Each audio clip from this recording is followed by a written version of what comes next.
Good morning बच्चों।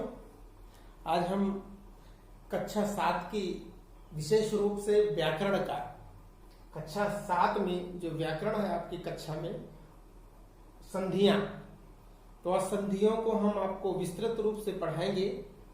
तो आइए शुरू करते हैं। संधि, कौन सी संधि आपकी पहली संधि है?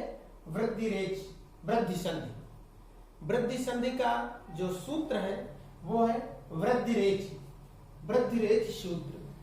वृद्धि रेच इसमें क्या है? छोटा अ या बड़ा आ के बाद वृद्धि रेच संधि में छोटा आ या बड़ा आ के बाद ए या अ आए तो उसके स्थान में अ हो जाता है।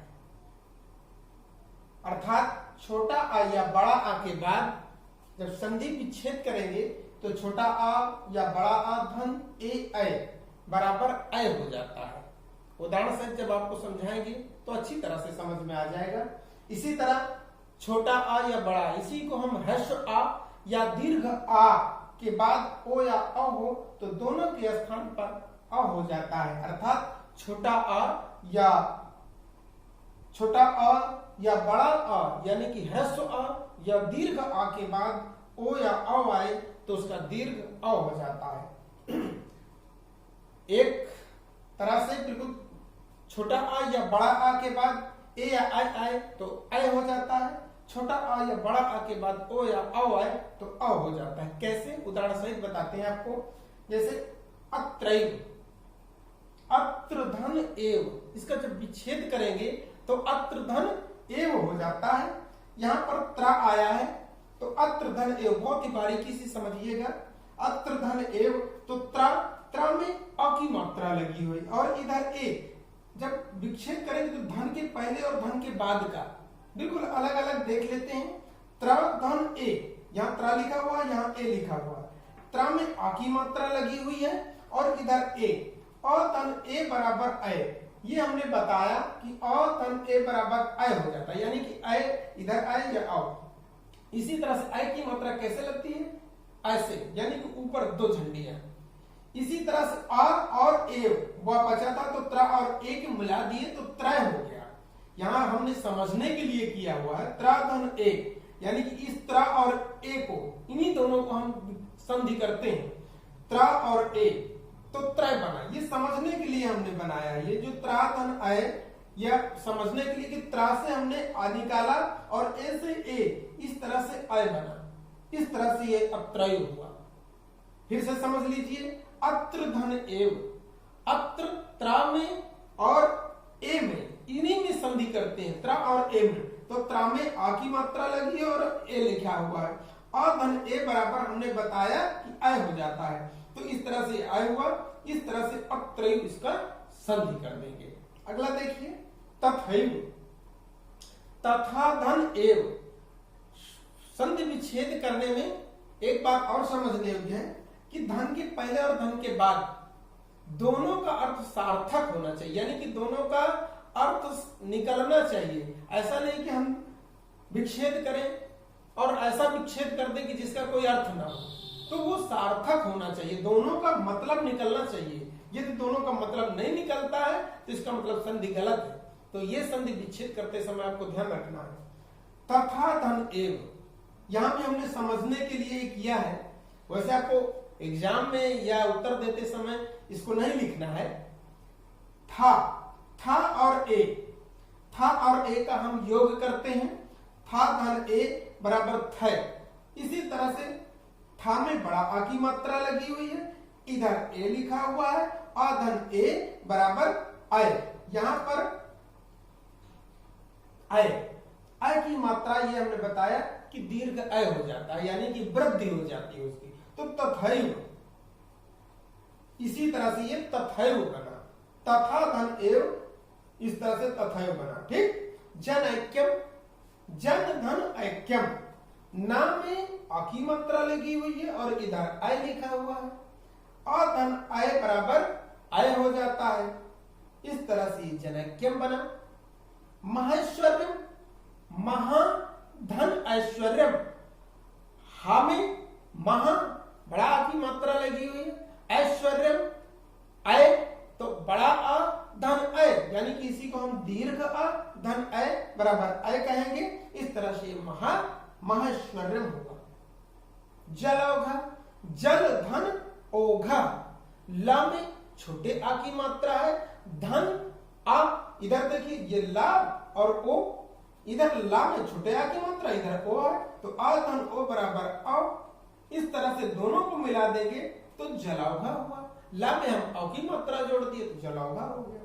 महौषधि देखिए, महौषधि, महाधन औषधि, महा में बड़ा आ की मात्रा हा में बड़ा आ की मात्रा, इधर ओ है, तो आ धन ओ बराबर अ हुआ। औ की मात्रा किसमें लगा देंगे? हा में, तो इस तरह से महौषधि हुआ। जनौत्सुकम, जनौत्सुक्यम, जन धन औत्सुक्यम, ना में छोटे आ की मात्रा है और इधर अ है, अ धन अ मिला दिए तो अ हो गया। इस तरह से ये जनौत्सुक्यम बनेगा। महोत्सुक्यम, महाधन औत्सुक्यम, महा में बड़े आ की मात्रा है और इधर अ है, तो इस तरह से महोत्सुक्यम अ, यहां महोत्सुक्यम बना। इस तरह से आपकी वृद्धि संधि है। यदि इसको और विस्तृत रूप से आपको वृद्धि संधि पढ़ना है तो आप पिछला वीडियो देखिएगा, लिखा होगा किसी वीडियो में वृद्धि संधि, उसको और अच्छी तरह से पढ़ लीजिएगा। जो चीज यहां समझ में नहीं है वो आपको पिछले वीडियो में समझ में आती। ये तो हम कक्षा 7 के विषय व्याकरण में जो दिया हुआ है इसलिए आपको समझा रहे हैं कि कक्षा 7 में ये व्याकरण और यही पूछा जाएगा आपसे। यण संधि सूत्र है इसका इको यणच। यदि परीक्षा में आ जाता है आपके कि यण संधि का सूत्र लिखिए तो आपको लिखना है इको यणच। इको यणच में क्या है? छोटी ई या बड़ी ई के बाद कोई इससे भिन्न स्वर आए तो या हो जाता है। यानी कि धन के पहले ई आए तो उसके बाद कोई भी स्वर आए, जैसे ई या छोटी ई, यानी कि इसको ह्रस्व ई या दीर्घ ई, इसके बाद स्वर हो, यानी कि इसके समान स्वर ना हो, ई धन ई ना हो, क्योंकि वो फिर दूसरी संधि हो जाएगी। ई के बाद कोई भी असमान स्वर हो। स्वर ई यहां लिखा हुआ है, छोटी ई या बड़ी ई ना हो, यानी कि कोई भी असमान स्वर हो, समान ना हो तो या हो जाता है उसका। ई के बाद कोई भी असमान स्वर आ जाए तो उसका या हो जाता है। इसी के बाद ऊ के बाद छोटा ऊ या बड़ा ऊ के बाद कोई भी असमान स्वर आ जाए, यानी कि छोटा ऊ या बड़ा ऊ के बाद छोटा ऊ या बड़ा ऊ ना आए, धन के दोनों तरफ ऊ ना हो, तो क्या हो जाएगा? ये वाह हो जाता है। इसी तरह री का रा हो जाता है, री का ला हो जाता है। यानी कि ई उ री री के बाद इन्हीं के समान यदि स्वर ना आए, यानी कि असमान स्वर आ जाए, तो वहां पर ई का या, उ का वा, री का रा, री का ला हो जाता है। कैसे? उदाहरण सहित बताते हैं। प्रत्येकम, प्रतिधन एकम, ती में देखिए यहां छोटी ई की मात्रा है, इधर ए है, ई धन ए, तो हमने ई का ये बताया कि ई धन ए या, यानी कि ई का या हो जाता है और यहाँ ए लिखा हुआ है, इसलिए ई का जब या हो जाएगा तो ए की मात्रा लगा देंगे। इस तरह से ये प्रत्येकम बना। प्रत्यक्षम देख लीजिए। प्रतिधन अक्षम, प्रति में छोटी, ती में छोटी ई की मात्रा लगी हुई है, धन छोटे आ की मात्रा, तो ई का या हो जाता है और इधर आ है, तो या में आ की मात्रा लगा देंगे तो प्रत्यक्षम हो गया। ठीक। पर्यावरणम, परिधन आवरणम, परि, यहां पर परि में देखिए, परि में छोटी ई की मात्रा लगी हुई है और ई के हमने क्या बताया है? या हो जाता है, ई का या हो जाता है और इधर बड़े या की मात्रा लगी हुई, तो ये बड़ा या हो गया। इस तरह से ये पर्यावरणम बना। पित्रादेश देख लीजिए। पितृधन आदेश, त्रा में री और इधर आप लिखा हुआ, तो री और रा में यहाँ पर त्रा बना है, तो त्रा में बड़ा आ की मात्रा लगा दिए। री और रा, ये यहाँ पर री है, री की मात्रा लगी है और बड़े आ की मात्रा, तो पित्रादेश हो गया। मात्रे, यहां पर मात्र धन ए, कैसे? देखिए, मात्र में मात होता है, मात माता जी का होता है मात, और मात में री लगा हुआ तो मातृ हुआ। री से हमने निकाला और इधर ए है, एक ही मात्रा उसमें लिखा दिया। तो मात्रे, अगर इसका हम संधि कीजिए मात धन रे, इस तरह से मात्रे, लेकिन ता स्वतंत्र रूप से कोई भी, जैसे क ख ग होते वो स्वतंत्र नहीं होते, उसमें छोटे आ की मात्रा लगी हुई, तो मात धन, तो इस तरह से ये मात्रे बना। तो ये इस तरह से ये आपकी इको जड़ सूत्र हो गया जड़ संधि के। आगे संधि है, इसमें और देख लीजिए जड़ में, जड़ संधि में स्वागतम, स्वागतम का क्या होगा, सुधन आगतम, मध्वरी मधुधन अरि, अन्वेषणम अनुधन एषणम। तो अनुधन ए, उ का क्या हो जाता है, वाह हो जाता है। मधु, यहां पर जैसे मधुधन अरि, मधु धा में छोटा मधु, उ तो छोटा उ की मात्रा हो जाएगी, तो उ का वाह हो जाता है, तो इस तरह से वाह मध्वरी बना। इसी तरह स्वागतम में कैसे है, सुधन आगतम, तो जब सु छोटा सु है, सुधन आगतम, तो उ का हमने क्या बताया, वाह हो जाता है, तो इस तरह से वाह सुधन आगतम, मधुधन अरि, अनुधन एषणम, लृधन आकार, यहाँ लकार है, लृधन आकार, लृधन आकृति। इस तरह से आप कॉपी रफ में इसको बार बार करिएगा, समझ में आ जाएगा। ऐसे ही करना है, जो समझ में ना आए वो पिछले वीडियो में जरूर आप देख लीजिएगा, जरूर से जरूर देख लीजिए, ताकि एक एक चीज आपको समझ में ना आए, समझ में आ जाए। अयादि संधि, अयादि संधि क्या है, इसका सूत्र है एचो अयवायावह। अयादि संधि का सूत्र है एचो अयवायावह। कैसे, ए के बाद यदि कोई स्वर है तो अय हो जाता है, अय के बाद कोई स्वर आया तो आय हो जाता है, ओ के बाद कोई भी स्वर है तो अ हो जाता है, औ के बाद कोई भी स्वर आवे तो आव हो जाता है।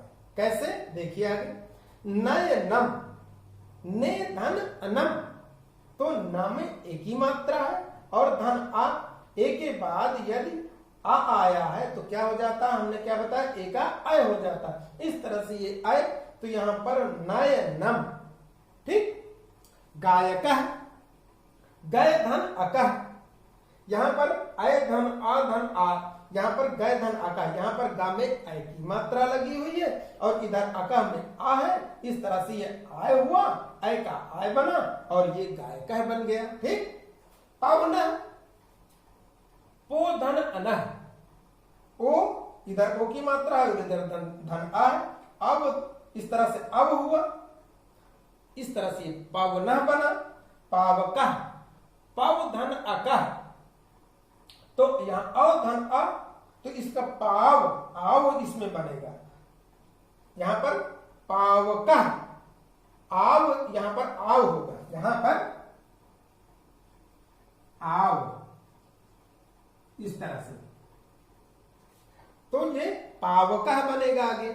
और देख लीजिए इसी में, शयनम, शे धन अनम, शा में एक ही मात्रा है और इधर आ है, ए के बाद आ आया तो आय होगा, तब ये शयनम बनेगा।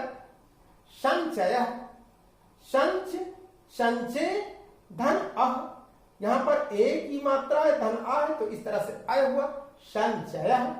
चयनम, चे धन अनम, चा में एक ही मात्रा है और इधर आ है, तो इधर आय होगा, चयनम। नायक, नय धन अकह, तो नायका होगा। भवनम, भो धन अनम, भवनम। भवति, भो धन अति, नाविका, नव धन इका, भावुका, भाव धन अका। इस तरह से कक्षा 7 के व्याकरण के रूप में ये जो संधि दी हुई है, इतनी ही संधि है। कक्षा 7 में यही संधियां हैं, इन्हीं को आप रट डालिए। यदि इन्हीं संधियों को आपको विस्तृत रूप से पढ़ना है, अच्छे से पढ़ना है, तो आप जहां भी वृद्धि संधि हो, इको ये यण संधि हो, उन वीडियो को आप देख करके और भी अच्छे तरीके से समझ लीजिए। ये वाला काम आप पूरा कर डालिए, जो समझ में ना आए वो पूछिएगा।